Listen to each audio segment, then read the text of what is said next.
Muy bien, entonces muy buenos días con todos, reiterando el saludo nuevamente a cada uno de los asistentes a esta clase del día de hoy. ¿Sí? Entonces me presento, me llamo David Rojas, voy a dictar la materia de electrotecnia durante estas semanas del vacacional. ¿Sí? Entonces, en parte, ¿qué vamos a hablar sobre la asignatura de electrotecnia? ¿Ya?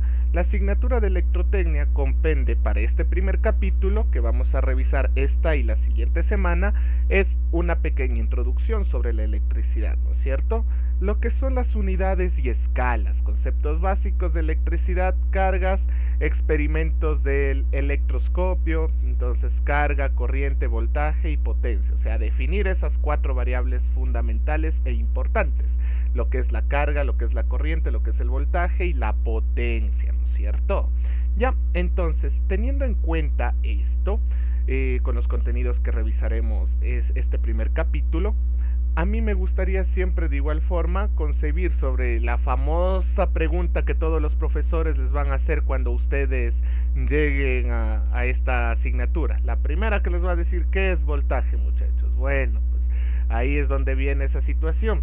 Pero antes de hablar de voltaje, antes de hablar de corriente o incluso de resistencia, que son las tres fundamentales para hablar de la ley de Ohm, nosotros tenemos que ver algo todavía mucho más básico, lo que es la carga, lo que es el movimiento de los electrones, de dónde aparece la palabra electrón, de dónde aparece la palabra electricidad, ¿sí? Entonces, hablando en una pequeña introducción para el día de hoy, notemos en lo siguiente, las teorías fundamentales de la teoría de circuitos eléctricos y de la de electromagnetismo.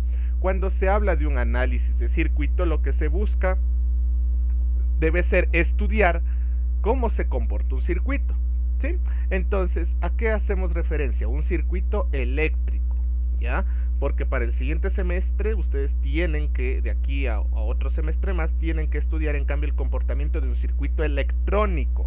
Es decir, que si ustedes ya tienen la base del circuito eléctrico, pueden conocer cómo se comporta un electrónico. ¿Cuál es la diferencia de los dos? Que el uno utiliza elementos pasivos, el otro utiliza ya elementos semiconductores, que de igual forma lo iremos hablando el día de mañana, ¿sí? Ahora, el comportamiento, cómo responde ante una entrada determinada, como vemos aquí, cómo responde ante una entrada determinada. En este caso, pues la entrada sería una batería, una lámpara, un foco.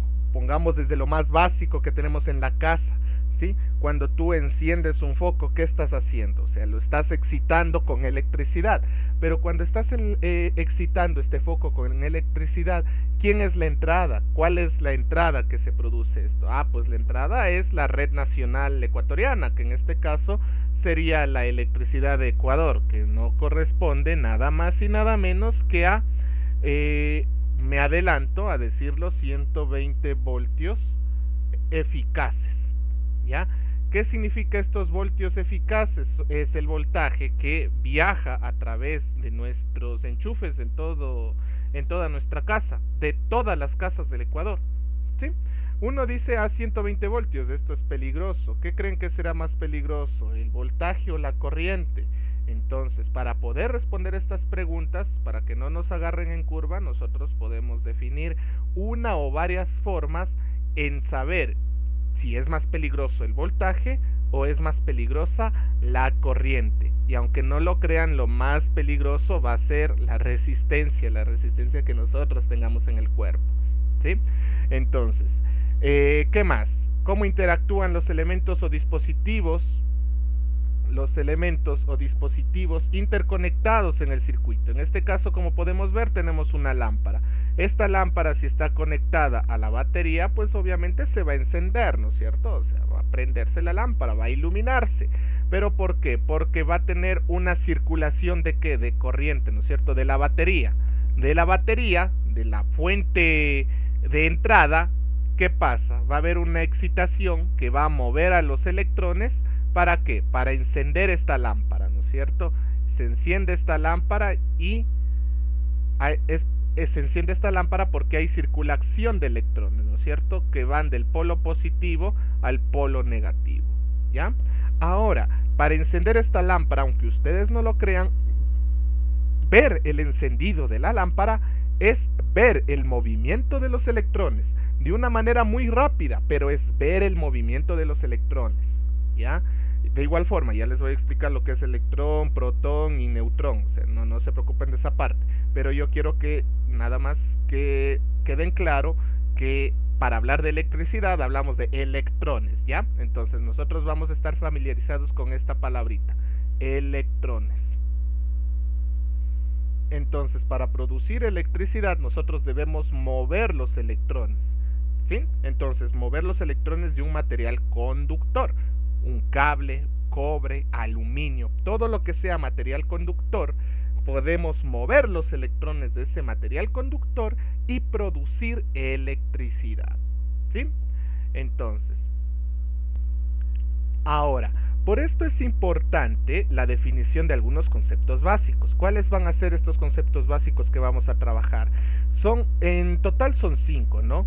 Pero los que yo quiero primerito para esta primera parte de introducción es sobre la palabra carga, la palabra corriente, ¿sí? De ahí el resto de días hablaremos de voltaje, potencia y energía, ¿ya? Pero con el concepto de carga, ¿qué quiere decir la palabra carga? La palabra carga, como su nombre indica, es la cantidad es la cantidad que puede mover los electrones, o sea, la velocidad con la que se pueden mover los electrones. La velocidad con la que se pueden mover los electrones es coulombs por cada segundo, ¿ya? Y de esto de aquí nosotros podemos decir que lo que se mueve es la corriente, ¿ya? Es como una velocidad nada más, ¿ya?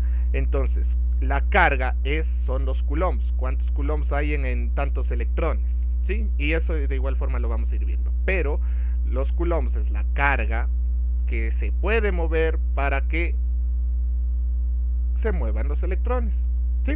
Ahora, antes de definirlo se debe establecer también las unidades de medida y escalas que vamos a utilizar, ¿sí?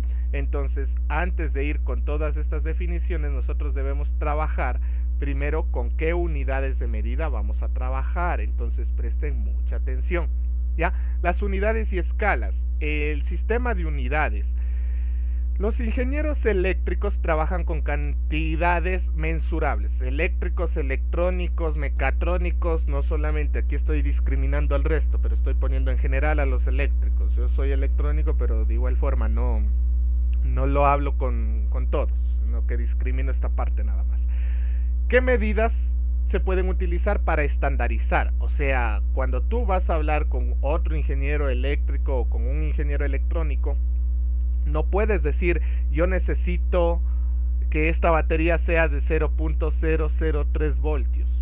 El ingeniero se va a quedar pensando y no te va a hacer la conversión en la cabeza, ¿no es cierto? Entonces necesitas obviamente llevar de esta forma un poquito más mesurable, un poquito más mejor dicha, ¿sí?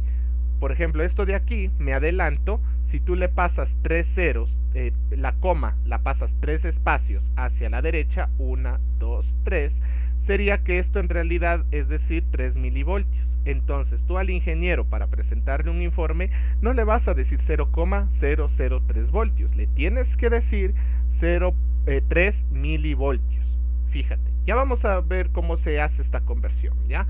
Pero el lenguaje estándar que nosotros debemos utilizar es un lenguaje técnico, un lenguaje mucho más mesurado para que tengamos entendimiento entre todos, ¿sí? Tal lenguaje se expresa en el Sistema Internacional de Unidades, pero el Sistema Internacional de Unidades, SI, es adoptado por todos los países del mundo excepto Estados Unidos, ¿ya? Entonces, ahí en Estados Unidos miden con cualquier otra cosa. La ventaja es que la electricidad en Estados Unidos la miden de igual forma como la medimos en Latinoamérica o la miden en cualquier parte del mundo. Voltios, amperios y ohmios, ¿sí? Entonces, ahí sí ni Estados Unidos no puede discriminar eso. Pero por sistema de unidades sí. Por ejemplo, tú necesitas hacer una instalación eléctrica en tu casa para instalar un foco. Entonces tú dices, necesito poner a 20 metros de mi entrada con la entrada de la casa con la corriente, o sea, con la electricidad, con el medidor de luz. Entonces tú dices 20 metros. En cambio en Estados Unidos no te dicen 20 metros, te dicen 20, tantos pies, yardas o millas, etcétera, etcétera.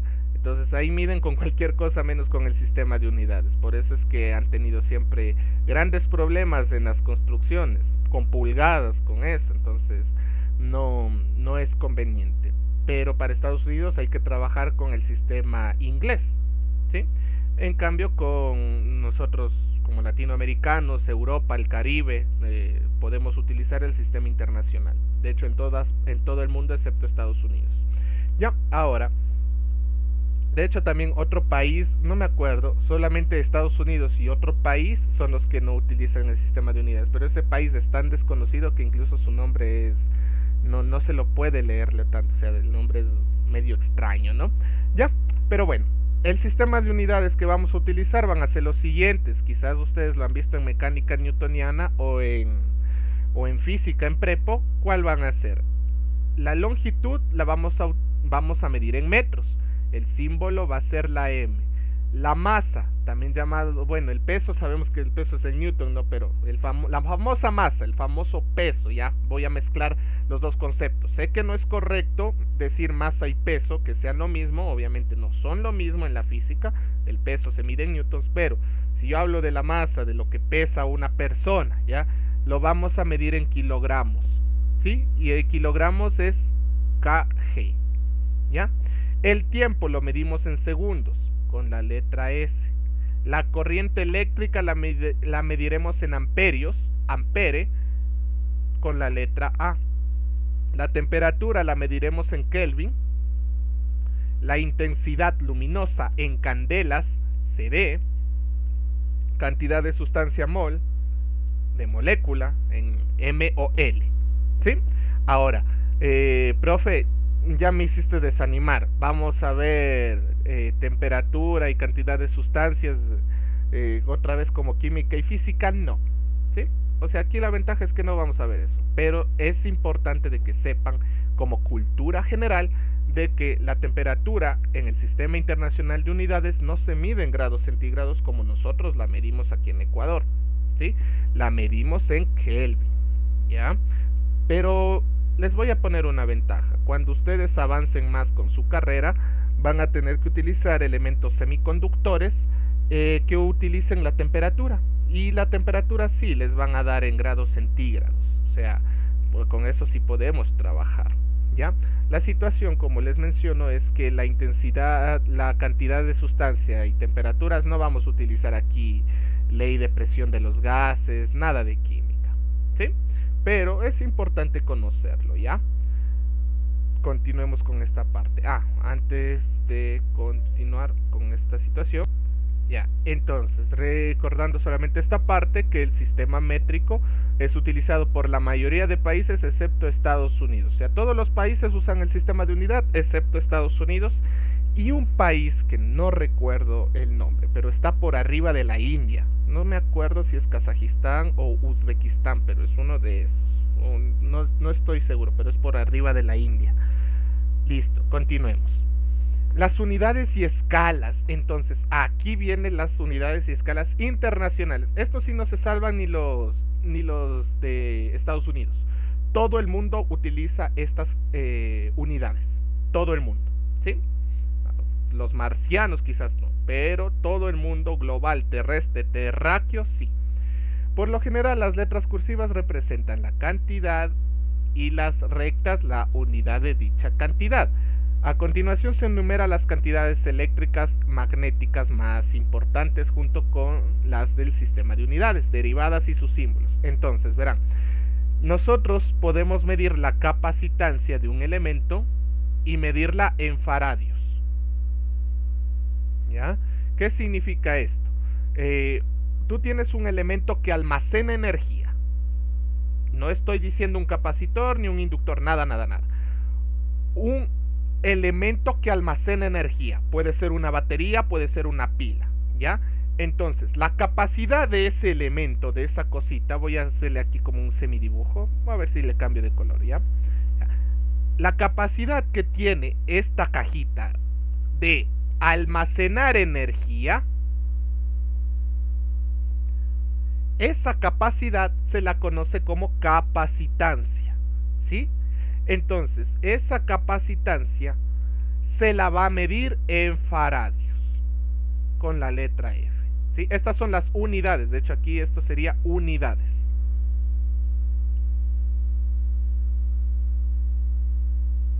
¿Ya? Entonces, ¿cuál es el elemento más común de almacenar energía? Ahora sí voy a hablar del capacitor. El capacitor es un elemento que te almacena energía, es como una batería, es como una mini pila, ¿ya? Esa mini pila se carga y se descarga, carga, descarga, carga, descarga, carga, descarga, carga, descarga. Al cargar, almacena energía y al descargarse, envía esa energía, o sea, regresa esa energía, ¿sí? Eso es lo que hace un capacitor, ¿ya? La carga Q se mide en coulombs y la letra es la C, o sea, la unidad es la C, coulombs. Si ustedes han visto un poquito de igual forma en mecánica newtoniana, por ahí sabrán que coulombs es la unidad con la que uno empieza a manejar esta parte, ¿no? Ahora, la conductancia. ¿Qué es la conductancia? La conductancia G es la capacidad de un elemento de conducir la electricidad. ¿Qué significa esto? El cobre, el aluminio, todo lo que sean cables.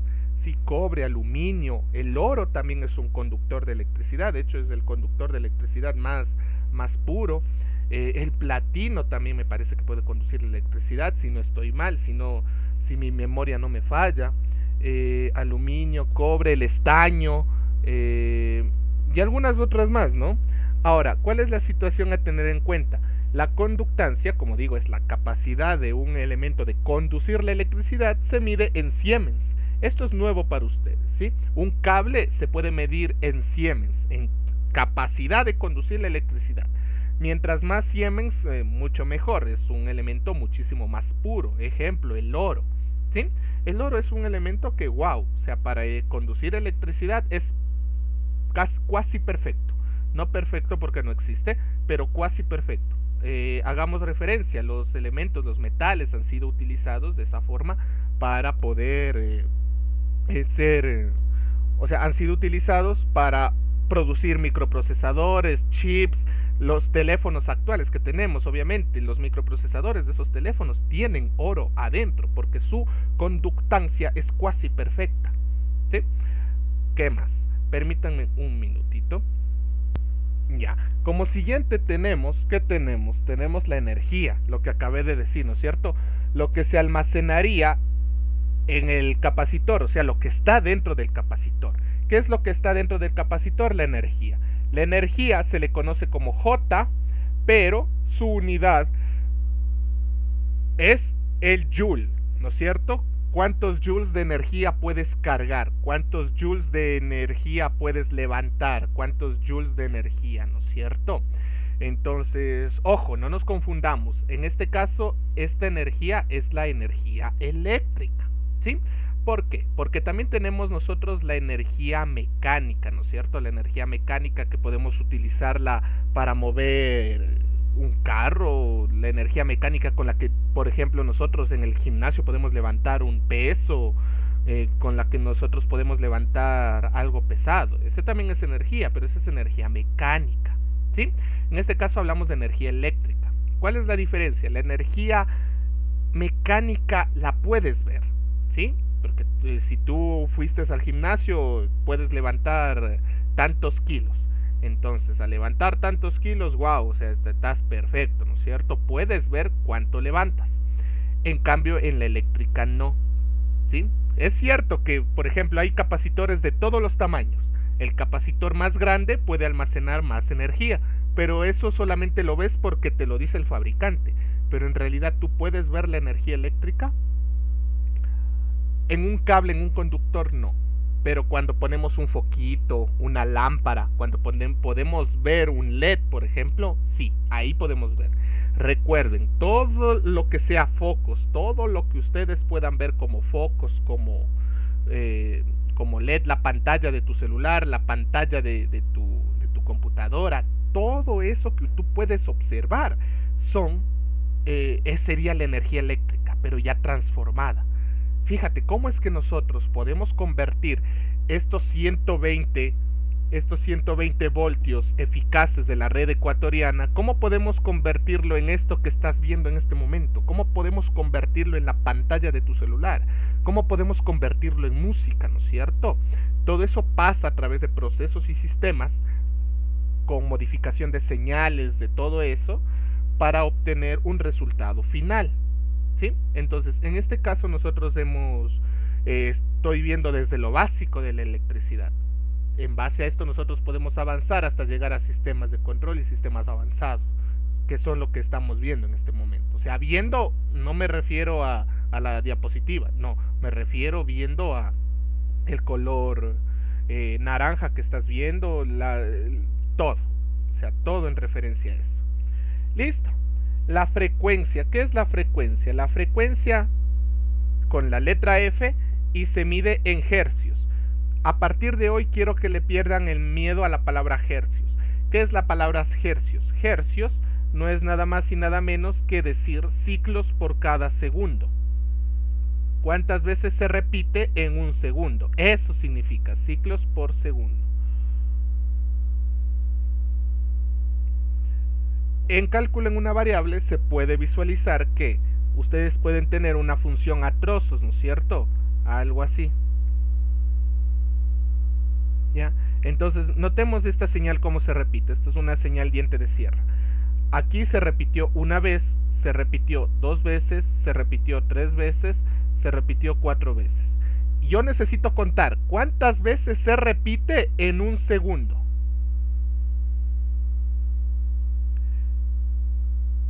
En un segundo no sé cuántas se repiten. A ver, 4, 5, 6, 7, 8 y 9. Vean, por ejemplo, yo digo que acá se repitió 9 veces, ¿no es cierto? Como se repitió 9 veces en un segundo, ¿cuál es la frecuencia de esta señal? 9 hercios. Fíjense en ustedes. La frecuencia de esta señal ha sido de 9 hercios. F es igual a 9. ¿Sí? ¿Por qué? Porque aquí yo dije que en un segundo se repite 9 veces. Esos 9 ciclos en un segundo se le conoce como frecuencia. ¿Sí? Listo. Entonces, ahora, continuando con esta parte, ahora hablemos de la impedancia, que esto sería de igual forma para el siguiente para el siguiente semestre de fundamentos de circuitos, donde uno dice qué significa la impedancia. La impedancia se mide en ohms y no es nada más y nada menos que la mezcla, o sea, es la composición de 3 cositas, de una resistencia, de un capacitor y de una bobina, de un inductor. Entonces, de una resistencia, de un capacitor, que acabamos de ver aquí lo que hace el capacitor, y de una bobina. ¿Qué hace la bobina? Les voy a explicar súper rapidito lo que hace la bobina, porque de igual forma vamos a profundizar en esto, ¿no? La bobina también almacena energía, pero no la almacena como el inductor. El inductor almacena la energía de manera eléctrica, pero la bobina almacena la energía de forma magnética.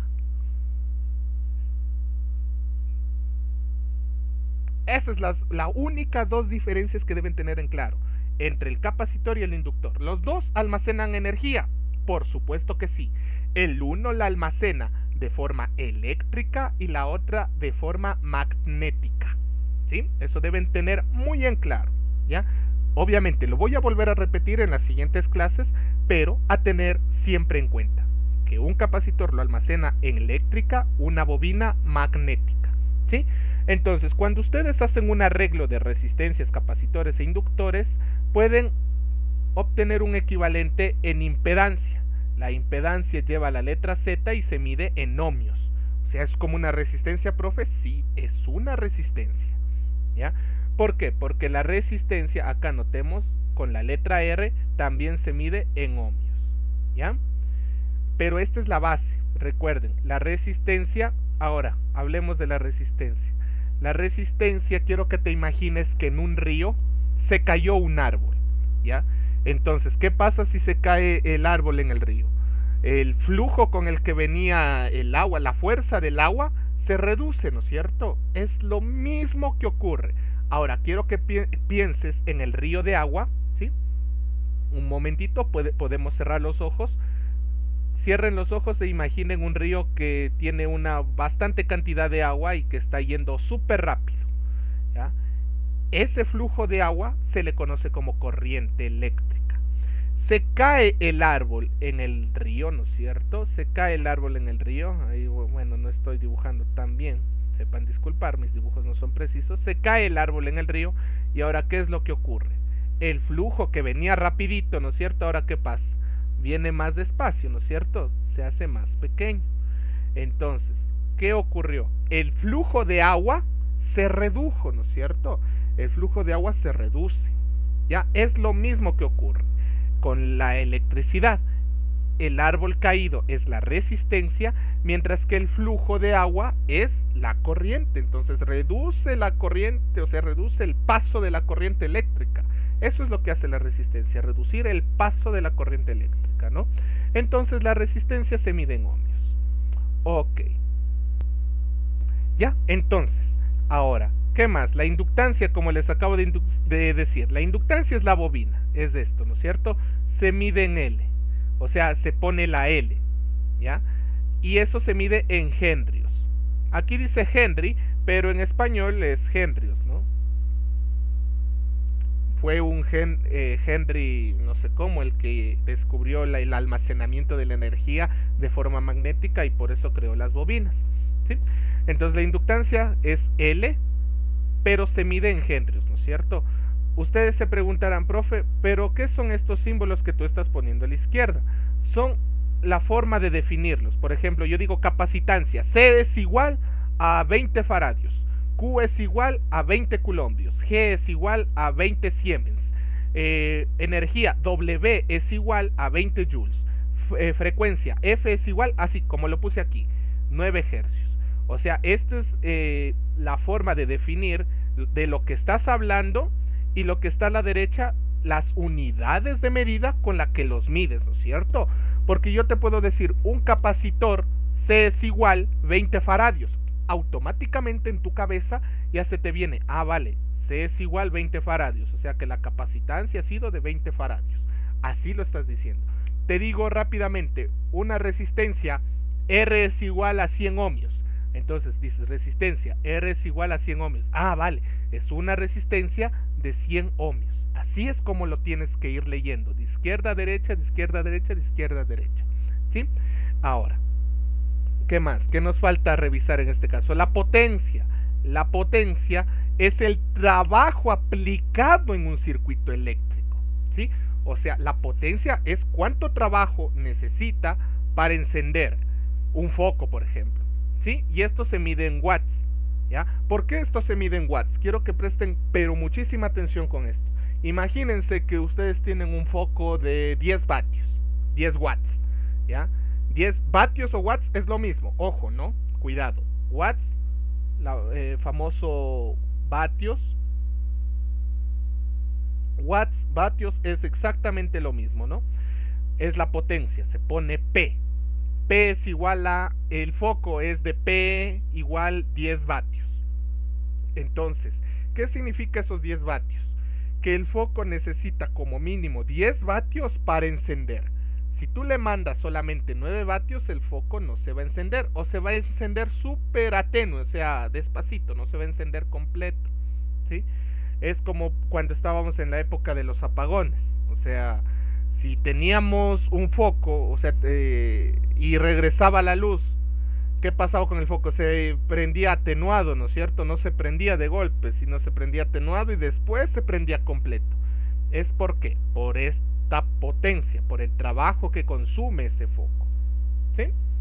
Listo, la reactancia X también se mide en ohmios. La reactancia es cuando tú haces una bobina con cobre, con lo que sea, empiezas a enrollar una bobina de cobre. Esa bobina es un cable enrollado nada más, pero aunque no lo creas, ese cable enrollado tiene una resistencia interna. Es bajita, pero tiene una resistencia. Esa resistencia que tiene la bobina por dentro se le conoce como reactancia X. De igual forma se la mide en ohmios. Y finalmente el famoso voltaje. El voltaje se mide en voltios. no tenemos ningún otro problema. Y el voltaje, ¿qué representa el voltaje? La fuerza del río, ¿sí? Regresemos al río. Entonces, el voltaje es la fuerza del río. O sea, la fuerza, si este es un río bravo, si es que es un río normalito, ¿no es cierto? Si puedes cruzar ese río caminando o en realidad necesitas una lancha para cruzar ese río. Entonces, dependiendo de ese caso, el voltaje es la fuerza con la que se mueven los electrones en un circuito. ¿Sí? ¿Estamos claros? Listo. ¿Qué más tenemos? Vamos a hablar sobre la escala y prefijos métricos. ¿Qué significa esto de escalas y prefijos métricos? Es con la que nosotros vamos a trabajar las escalas y prefijos.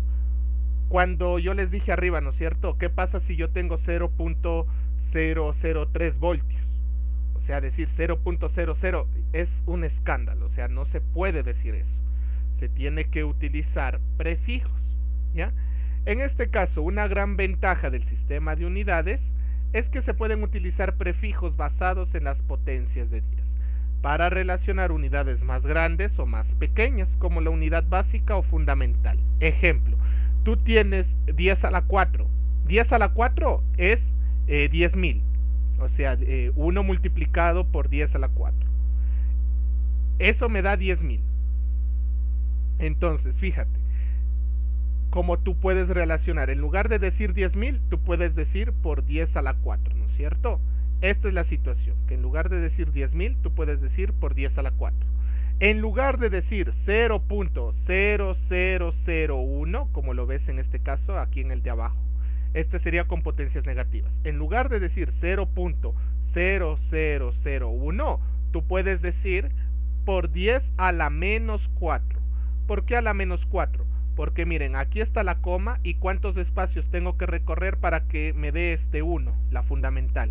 Tengo que recorrer 1, 2, 3 y 4. Ahí me da el 1, ¿no es cierto? Entonces, como yo recorrí 4 espacios a la derecha, por 10 a la menos 4. Si yo recorro 10 espacios, yo recorro 4 espacios a la izquierda, como es en este caso, fíjense, recorrí 1, 2, 3, 4 hacia la izquierda por 10 a la 4 positivo, ¿sí? Entonces, ¿qué más podemos ver? Por 10 a la 0 es la unidad fundamental. Esta es la fundamental. A partir de la fundamental del 1, tú puedes utilizarlo para subirlo o bajarlo. Por ejemplo, mira, por 10 a la 1 sería 10, por 10 a la 2 es 100, por 10 a la 3 es 1000, a la 4 es 10.000, a la 5 es 100.000 y a la 6 es 1.000.000. Si me voy para abajo, yo puedo escribir por 10 a la menos 6, por 10 a la menos 1, a la menos 2, a la menos 3, a la menos 4, a la menos 5 y a la menos 6, ¿sí? Entonces miren cómo voy, en este caso iría de esta forma, ¿no? ¿Quién es el menor de todos estos? Aunque no lo crean, el menor es por 10 a la menos 6, ¿sí? Es un número súper pequeño. ¿Quién es menor, llamemos así? ¿Por 10 a la 5 o por 10 a la 6? Obviamente por 10 a la 5 es un número mayor que por 10 a la 6, por si acaso. Voy a poner esto aquí porque me parece que es bastante interesante y bastante importante poner esto. Por 10 a la menos 5 es un número mayor que por 10 a la menos 6, ¿sí? Este es un número más pequeño que el de por 10 a la menos 5. Y así podemos ir, miren, por 10 a la menos 4 es un número mayor que por 10 a la menos 5. 10 a la menos 3 es un número mayor a por 10 a la menos 4. 10 a la menos 2 es un número mayor a por 10 a la menos 3. Y aquí ya sabes, 10 a la menos 1 es un número mayor a 10 a la menos 2. Entonces, si yo te preguntaría, por ejemplo, en este caso, yo les pregunto, ¿qué número es mayor? ¿Por 10 a la menos 1 o por 10 a la menos 6? Obviamente, por 10 a la menos 1 es el número mayor que por 10 a la menos 5, por ejemplo, aquí. O por 10 a la menos 6, ¿no es cierto? 10 a la menos 1, este número es más grande que todos los que están aquí a la derecha, ¿sí? Entonces, bajo este principio, ¿cómo nosotros vamos a utilizar? Profe, vamos a utilizar así, vamos a decir, yo tengo 5 por 10 a la menos 5 voltios. No, para eso tenemos un nombrecito que se llama el prefijo o sufijo, ¿sí? ¿Cuál va a ser ese nombre? Para las principales y fundamentales utilizaremos lo siguiente. En lugar de decir por 10 a la menos 6, vamos a decir la palabra mega. Mega lo que sea. En este caso yo puse de ejemplo voltio, ¿sí? Pero si yo digo, no sé, tengo 100 por 10 a las 6 voltios, yo no voy a decir en mi informe técnico que le voy a presentar al ingeniero, no le voy a decir 10 por, señor Rojas, usted tiene 100 por 10 a las 6 voltios. No me escriba así, por favor, escríbame como se debe. Ah, perfecto, entonces, ¿qué voy a hacer yo? En lugar de por 10 a las 6, voy a decir el prefijo mega, ¿sí? Esto significa mega cuando hablamos por 10 a la 6. Entonces quito el por 10 a la menos 6 y escribo 100 mega y ahora sí la unidad, vatio. Ahora sí lo he dicho bien, ahora sí lo escribí bien. 100 megavatios. En plural, no, porque es vatios, es bastante. 100 megavatios. Ah, perfecto, muy bien, señor Rojas. Ahora, ¿qué pasaría si yo les digo tengo 3 por 10 a la menos 3 faradios? Yo en el informe no puedo presentarle así. Tengo que quitar este por 10 a la menos 3. Y aquí miren, en lugar de por 10 a la menos 3 utilizo una M minúscula. Entonces sería 3 milifaradios. Ah, entonces este se le llama como mili. Vamos por orden. El más grande se le dice mega. La K por 10 a la 3 se le llama kilo. No es kilo de peso, no, se le lee como kilo, kilovatio, megavatio. Aunque no lo crean, también tenemos gigavatio. Por eso lo que me parece que el ministro de Energías lo dijo por ahí en una entrevista, que tenemos 100 gigavatios de potencia. En realidad sí lo dijo bien, o sea, está bien, porque el sufijo giga, que no lo vamos a utilizar para esta asignatura, solo lo utilizarán los eléctricos ya para sistemas eléctricos de potencia. El gigavatio es en cambio por 10 a la 9, que eso serían 100 millones, ¿no? Entonces, este sería el sufijo giga. Solamente lo pongo por acá. De hecho, vean, aquí está. Deca mega giga por 10 a la 9. Aquí está, miren. Giga. ¿Sí? No es que hablamos de gigavatios como lo del internet, no. Eso es otra cosa. Por eso es en cambio gigavatios. O sea, por 10 a la 9 vatios. Por ejemplo, ¿cómo sería? De 5 megas, 5 gigas. Vean, ahí está. De megas, megabits, gigabits. Eso es a lo que quería decir. De pronto, si para los que estén estudiando telecomunicaciones, estos son los sufijos que ustedes van a utilizar en mayor parte, por ejemplo los bits. Entonces, en realidad, una USB, por ejemplo, dice, esta USB es de 8 gigas. Pero ¿qué significa 8 gigas? En realidad, esa USB, voy a dibujarle aquí así, súper despacito, nomás así. Aquí tenemos una USB, ¿no es cierto? Te dice que esta USB es de 8 gigabytes. Eso es lo que te está diciendo, o sea, que es de 8 por 10 giga por 10 a la 9 bytes. O sea que estamos hablando de 80 millones de bytes. O sea que la USB puede almacenar 80 millones de bytes. Entonces es una capacidad bastante alta, ¿no es cierto? Ya. Entonces, de igual forma existe el sufijo tera, terabytes.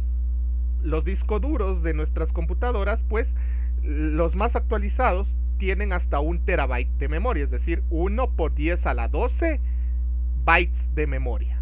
O sea, estamos hablando de casi un billón de bytes. O sea, sí es bastante espacio. Pero a veces entre los juegos o las músicas, los videos y todo esto se va consumiendo, cada vez es más pesado. Así como tenemos bastante espacio, de igual forma los videos que se van acumulando en la nube, que vayamos descargando, de igual forma son más pesados, ¿no? Listo. ¿Qué más? Este es el de la fundamental, o sea, la unidad fundamental, Y a partir de la fundamental nosotros podemos irnos para arriba o para abajo. Cuando nos vamos para abajo, notemos aquí la M minúscula se dice mili, lo que sea. En este caso digo voltios. Milivoltios, milifaradios, miliohmios, por ejemplo, se puede. Cuando tengo por 10 a la menos 6, esta es bastante interesante. Esta es la que utiliza la mayoría de los capacitores. Sería microfaradios, microvoltios. ¿Sí? En este caso los capacitores, la capacidad de los capacitores se mide la mayoría en microfaradios. O sea, por 10 a la menos 6 faradios. ¿Sí? Esto se le lee como micro. Y también tenemos capacitores súper bajitos, nano. Aquí se lee como nano. Nanofaradios, nanovoltios, nanosegundos, por ejemplo. Y eso se lee por 10 a la menos 9. ¿Sí? Perfecto. Continuemos con esta parte. Bien. Escalas y prefijos métricos. Entonces, vamos a hacer este pequeño ejemplo. Me dice convertir 600.000 voltios a kilovoltios y luego a milivoltios. Entonces me están dando, miren, 600.000 voltios. ¿Ya? Es un buen ejemplo. También tipo prueba les suelen tomar así, o sea, les dicen convertir tanto. ¿Ya? Veamos las escalas. En este caso tengo en voltios, ¿no es cierto? Lo que tengo ahorita es esto, la fundamental, ¿no es cierto?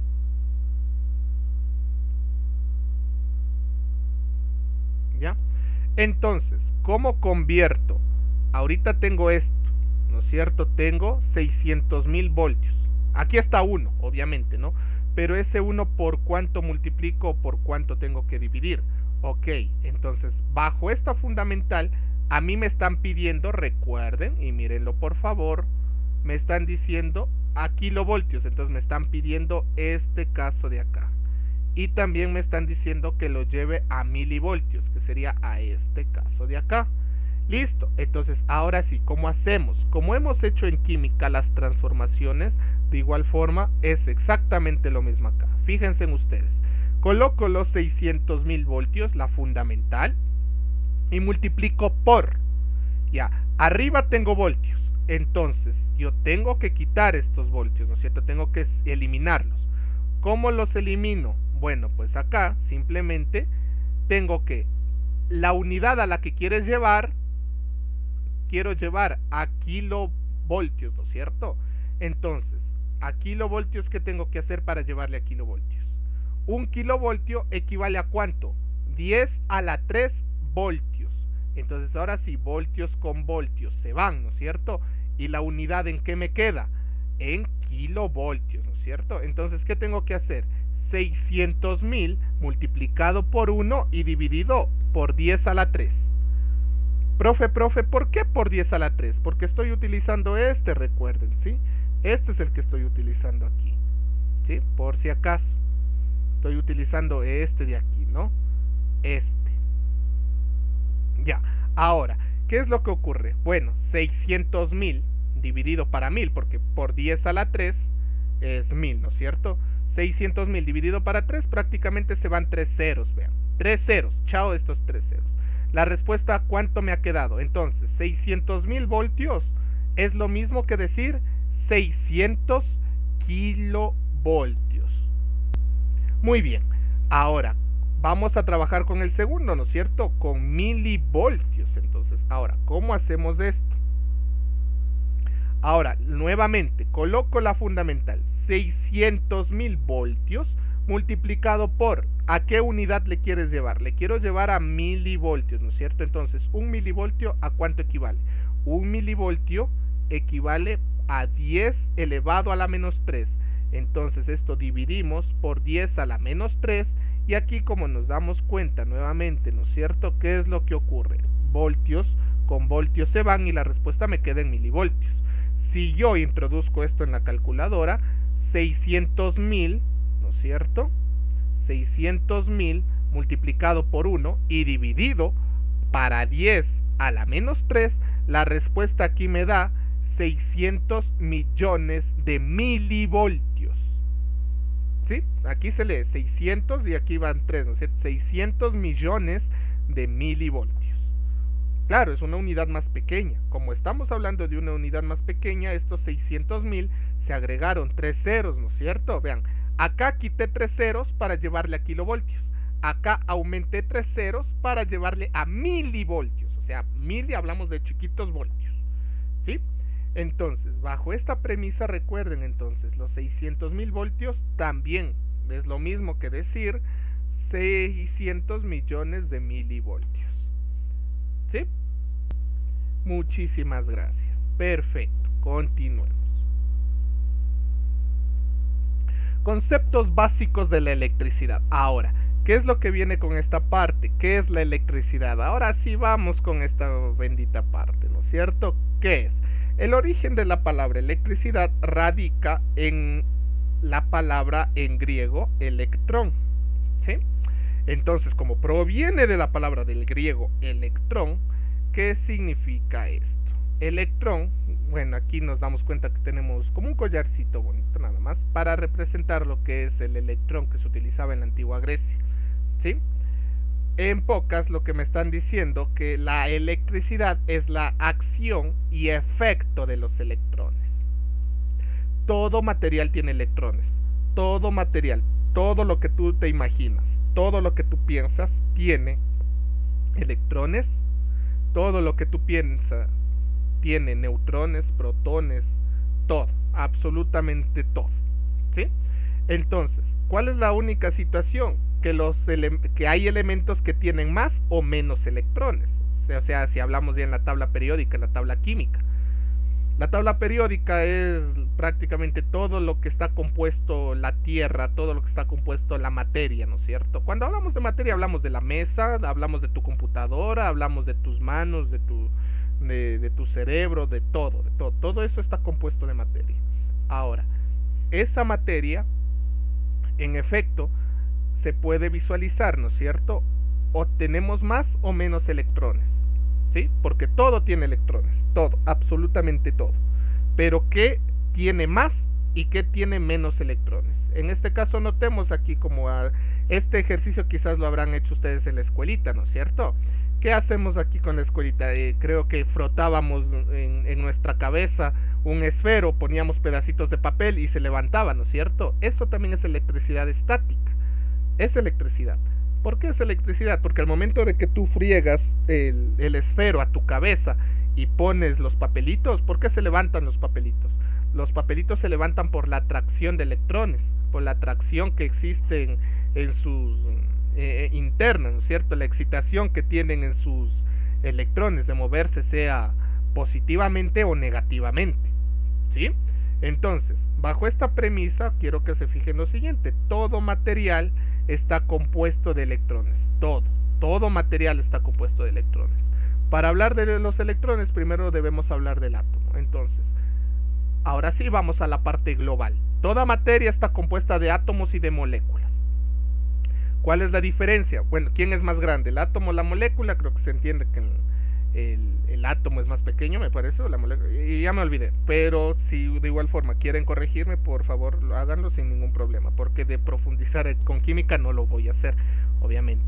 Entonces, hablemos del átomo. El átomo está compuesto de electrón, protón y neutrón. Entonces sí, la molécula es más pequeña que el átomo. Ya, entonces, ¿qué es lo que ocurre? El electrón, todo material tiene electrón, todo. Pero hay materiales que tienen muchos más electrones que otros.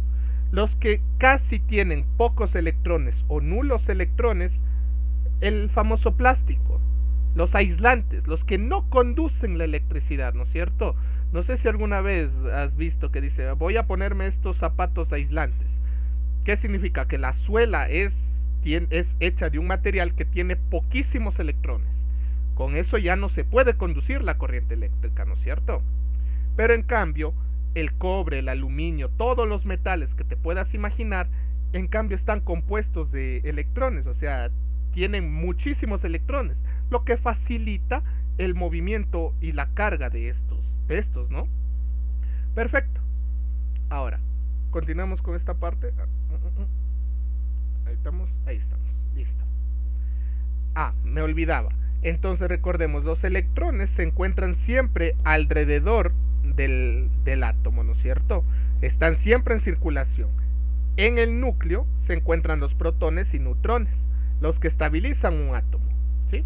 Por eso era antes la famosa bomba de Heisenberg, la famosa bomba atómica. ¿Por qué? Porque fue una bomba que reactivaron y modificaron el centro del núcleo para poder explotar, obviamente, y crear una reacción en cadena que explote.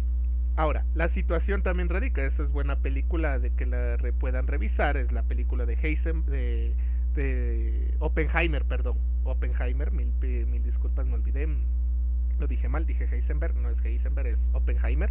La de Oppenheimer, sí, la bomba de Oppenheimer es la bomba atómica que se modifica el núcleo, se separa el núcleo y crea una reacción en cadena con electrones y protones, ¿sí? Ahora, la situación también cómo se realiza para este caso, que los electrones, como sabemos que sirven para moverlos y modificar y conducir la corriente eléctrica, también puede ser provocada para producir una reacción en cadena. Por eso es que cuando hay un cortocircuito, ¿qué es lo que ocurre con un cortocircuito? No sé si alguna vez has visto un chispazo en algún cable. Cuando se ven esos chispazos en el cable, ¿qué es lo que ocurre? ¡Pum! Se chocaron los protones, o sea, los protones con los electrones. Hubo un choque, hubo un cruce, ¿no es cierto? Por eso se ven esos chispazos. Es porque hay una modificación en el núcleo de los electrones, de los átomos, mejor dicho, del material conductor, ¿sí? ¿Qué más tenemos? Conceptos básicos de electricidad y carga. Entre estos, recordemos que las partículas están compuestas de protones, neutrones y electrones, ¿sí? ¿Qué más conocemos? Cada tipo de átomo tiene un cierto número de electrones. Eso depende del material, ya sea plástico, sea metal, no metal o semiconductor, ¿no es cierto? Protones, que los distinguen de átomos de todos los demás elementos. Notemos aquí tenemos un átomo de hidrógeno. De hecho, la bomba de Oppenheimer pues fue de átomos de hidrógeno, que lo hicieron, me parecen, con plutonio o mercurio, no recuerdo bien, no quiero meter la pata, pero tenía un núcleo y un electrón, un protón y un electrón. Entonces, para crear esta reacción en cadena, choca el electrón con el núcleo y el resto de átomos empiezan a explotar. Es una reacción en cadena. Con que uno produzca esto, ¡pum! Pim, pim, pim, pim, pim, pim, pim. Y todo se sale de control, ¿sí? Ahora, acá tenemos un átomo de helio. Tiene neutrones, es decir, partículas que no están cargadas ni positiva ni negativamente, y tenemos también los protones, ¿no? Los positivos, protones positivos, electrón negativo. Entonces, miren, en este caso el átomo de helio tiene 2 electrones, el átomo de hidrógeno tiene solamente un electrón. Los metales tienen bastantes electrones, ¿sí? Entonces, bajo esa premisa es que se utilizan metales, pues, ¿no es cierto? Cobre, aluminio, estaño para cables para conducir la corriente eléctrica, porque son elementos metálicos que me permiten conducir de un lado hacia otro lado a la electricidad. Listo, ¿qué más? Conceptos básicos de electricidad y carga. La capa más alejada se conoce como capa de valencia y los electrones presentes en ella se llaman electrones de valencia. Los electrones de valencia contribuyen a reacciones químicas desarrollados dentro de la estructura de un material. Se determinan las propiedades eléctricas de este, o sea que los electrones de valencia contribuyen a que se puedan mover los electrones de un átomo al otro átomo y así sucesivamente. Y eso me permite a mí determinar si ese elemento es buen conductor o no tan buen conductor. Como ya les había explicado, el oro tiene una propiedad súper interesante, que es casi perfecto para poder conducir la corriente eléctrica. No recuerdo bien, ya voy a investigar un poco de cuál es el actual elemento conductor perfecto de la electricidad, pero el oro hasta hace 20 años era el conductor perfecto, era el conductor ideal, es decir que sus conductores en la capa de valencia eran perfectos para poder conducir de un electrón al otro y así poder conducir la corriente eléctrica, ¿sí? Un poquito nada más con esta parte de los iones. ¿Qué significa iones? La famosa ionización, la que vieron en química el semestre pasado. cuando un átomo gana o pierde electrones, ¿no es cierto? Entonces, eso es lo que hace la electricidad, ganar y perder electrones, ganar y perder electrones. O sea, tenemos dos, notemos aquí, voy a dibujarlo así súper rápido nada más. Aquí tenemos dos electrones. Entonces, ¿quién tiende más a perder? El que está en la externa, ¿no es cierto? El que está en órbita, el que está alrededor, ¿no es cierto? Y tenemos otro átomo por acá, que también tiene aquí este electrón. Entonces, para que haya electricidad, ¿qué tiene que hacer? Este electrón se tiene que mover al otro átomo y este átomo se tiene que mover a este. Ahí hay electricidad, se acabó. ¿Sí? No quiero meterme ni con ionización, ni cuántos protones, ni segunda capa de valencia, ni nada. Lo que quiero que se concentren ustedes es en esto, en que un átomo tiene, se me fue el nombre, tiene capas de valencia, ¿no es cierto? Tiene capas de valencia. La capa más alejada del núcleo es la que te va a permitir conducir la corriente eléctrica, ¿sí? Como el oro tiene más electrones en su externa capa de valencia, la electricidad se mueve de una manera eficaz, de una manera cuasi perfecta, como les menciono. Entonces, como acá tenemos esta de acá, con que este se mueva para acá y este se mueva para acá, tenemos electricidad. Es verdad, se lo conoce como ionización en el término químico, pero ya en el término eléctrico se le conoce como electricidad. San se acabó, no tengo por qué pensarle más. Perfecto, entonces, bajo esta premisa, ya con esto ya acabamos, ¿ya? Conceptos básicos de electricidad y carga. Antes de hablar de las diferencias, ¿qué debemos recordar siempre? Entonces, nosotros tenemos dos tipos de materiales importantes, aislantes y conductores, ¿sí?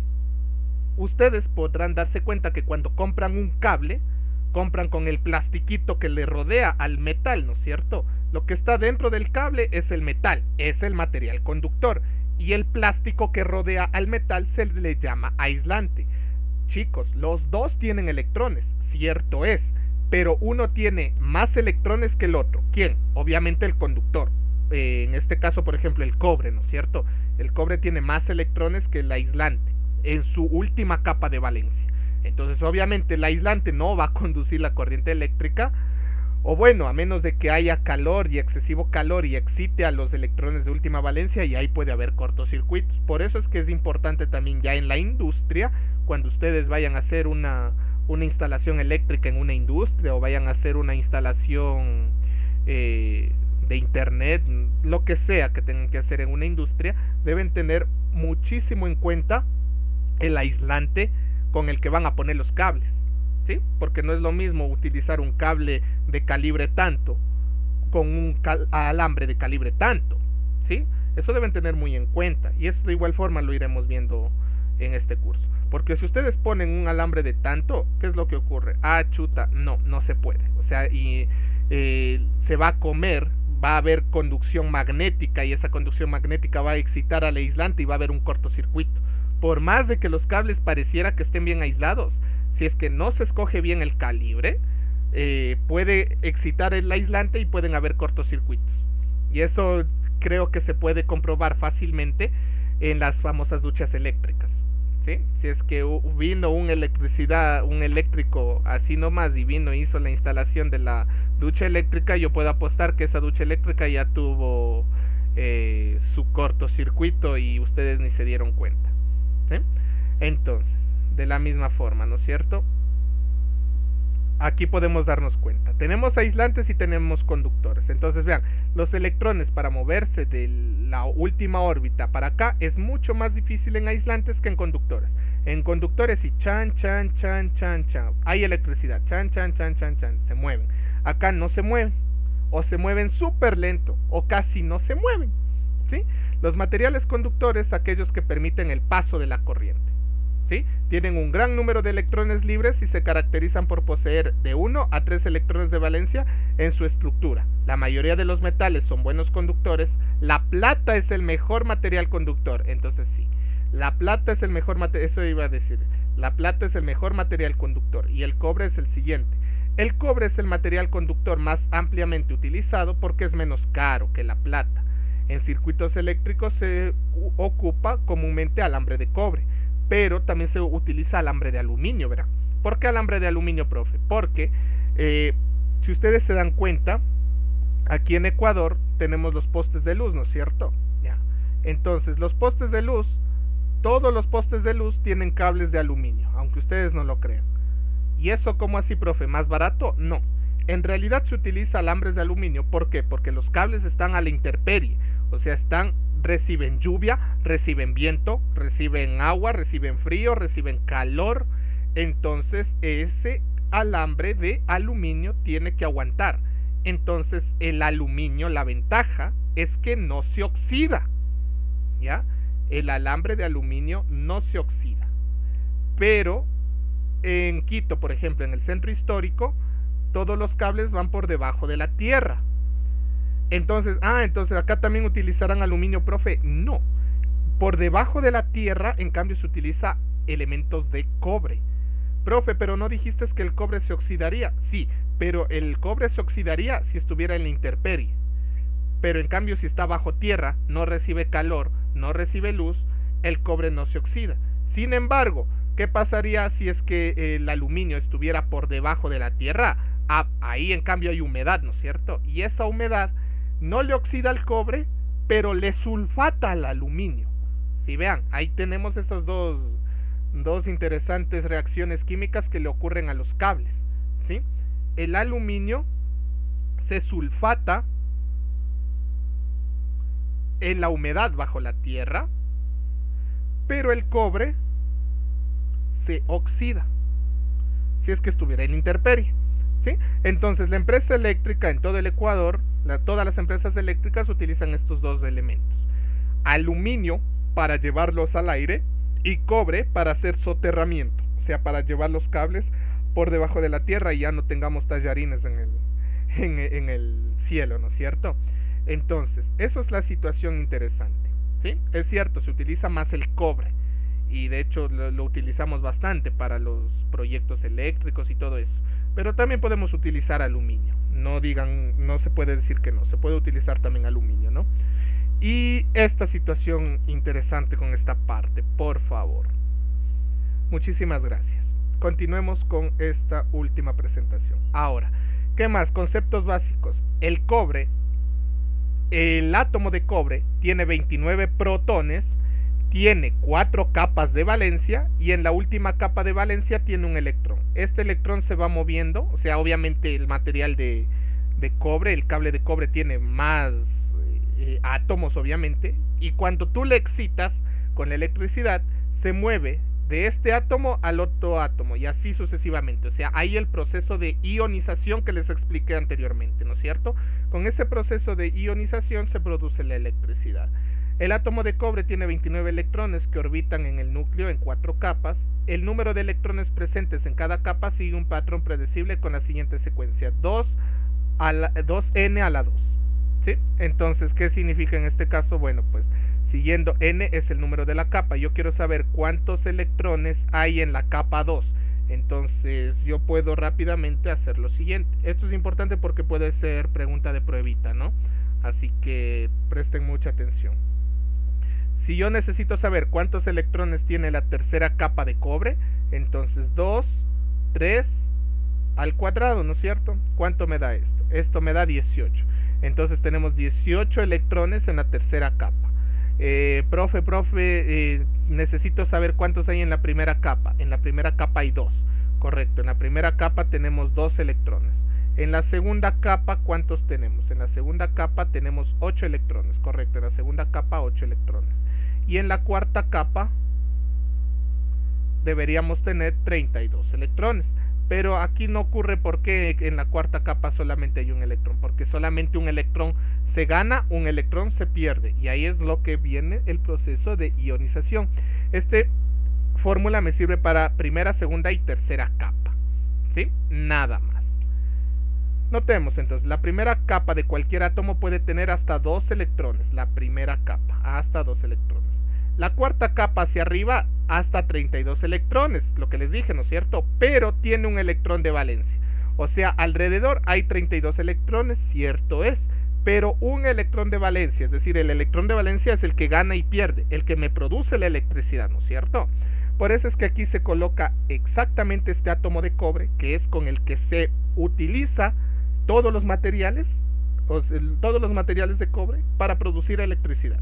Se tiene un electrón de valencia que mueve y gana, mueve, gana, mueve, gana. Recordemos también lo siguiente, no todos los elementos son cobre, también tenemos las famosas aleaciones. Las aleaciones son las mezclas de cobre y aluminio, entonces las propiedades ahí cambian, ¿no es cierto? ¿Sigue teniendo un electrón de valencia para producir electricidad? Sí, pero incluso ahí el material es más deformable, y cuando es más deformable no es bueno, ¿verdad? ¿Sí? Pero las aleaciones, ¿para qué me sirven? Las aleaciones, o sea, la mezcla de metales, me sirven para poder abaratar costos. Y si es que no voy a ser muy preciso en una instalación eléctrica, por ejemplo, si necesito solamente poner unos focos, un enchufe para una computadora y así, yo puedo utilizar sin ningún problema aleaciones. Pero si ya necesito para una industria, para una fábrica que necesita soldadora, necesita banda transportadoras, motores, maquinarias, entonces ahí sí necesito obligatoriamente que sea cobre, cobre. Porque si yo utilizo aleaciones se van a deformar, se van a demoldar y se van a oxidar y a sulfatar al mismo tiempo. O sea, me va a producir los dos antibeneficios que yo no necesito. O sea, se me van a sulfatar y se me van a oxidar. O sea, al mismo tiempo se me va a ocurrir estas dos desventajas eléctricas, ¿no es cierto? Y ya si es que ocurre eso, pues ya no sirve, ¿no es cierto? Y de hecho es lo que ocurre con los carros. En las baterías de los carros se puede ver ahí como un polvo blanco que se produce a través del tiempo, y eso se llama el sulfato. O sea, porque las terminales de las baterías son de aluminio, pero ese sulfato quema el carro, o sea, quema las terminales de la batería. Y ya no es un buen conductor de electricidad, obviamente, ¿no? Listo. ¿Qué más? Y eso, muchachos. Para terminar, los materiales conductores son aquellos que permiten el paso de la corriente. Tienen un gran número de electrones libres y se caracterizan por poseer de 1 a 3 electrones de valencia en su estructura. Perfecto. Muy bien, muchísimas gracias. Si se dan cuenta, así voy a hacer las clases, no las voy a hacer tan largas, las voy a ir recortando con esta parte. Muy bien, chicos. Y para terminar solamente mi presentación, si es que en algún momento necesitan, mi nombre es David Rojas, ahí tienen mi número de contacto y de igual forma mi correo si es que es necesario. Voy a detener la grabación para YouTube, sin nada más que agregar, me despido de ustedes, muchas gracias.